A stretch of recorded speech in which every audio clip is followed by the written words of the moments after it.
My 5-year-old daughter whispered, "Mommy, there's a monster outside my window." "Sweetie, monsters aren't real," I told my daughter Maddie, ushering her back to her room. She held onto my arm. "No, it's real."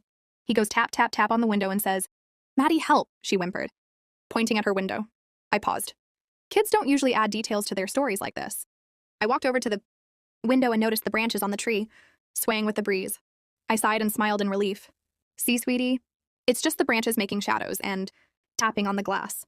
I drew the blinds shut and quickly tucked her into bed, placing a light kiss on her forehead. "But the monster said my name," Maddie whispered as I exited the door.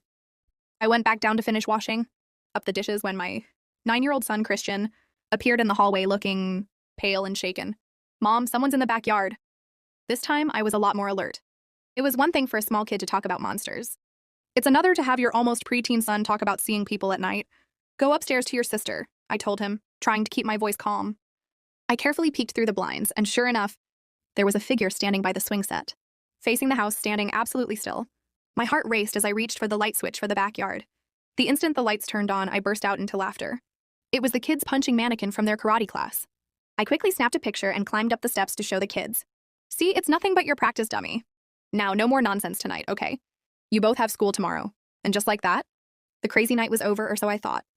I was walking past Maddie's room when I heard the tapping. Not tree branches, but deliberate knocking on glass. "Maddie," I called out. No response.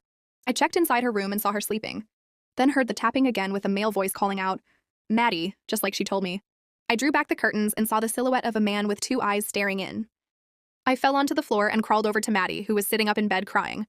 "It's the monster." No, it wasn't a monster. It was a man trying to enter the house through her window. The window handle started jiggling violently. I grabbed my kids and ran to my room to hide them. "Mom, he was at my school yesterday," Christian whispered. Suddenly, everything went silent.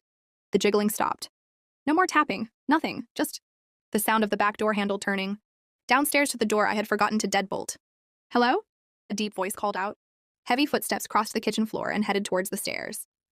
"Help me with this," I whispered to them as we pushed tables, cabinets, and other furniture in my room to barricade the door, just before the monster could find us. I hid the kids inside the closet while I reached for anything I could use as a weapon. "Sarah, I know you're up there.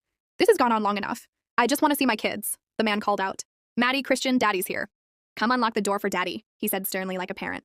Maddie's face seemed to soften at his voice. She jumped out of the closet and started reaching for the door. "That's not a monster. That's Daddy," she giggled. Christian pulled his little sister back and stared at me. "Is that Dad? You told us he's gone. You said he doesn't want us," he muttered. My ex-husband started pounding on the door, his voice growing angrier. "You kidnapped our kids. Hand them over or I'm breaking down this door." And I heard the police sirens in the distance growing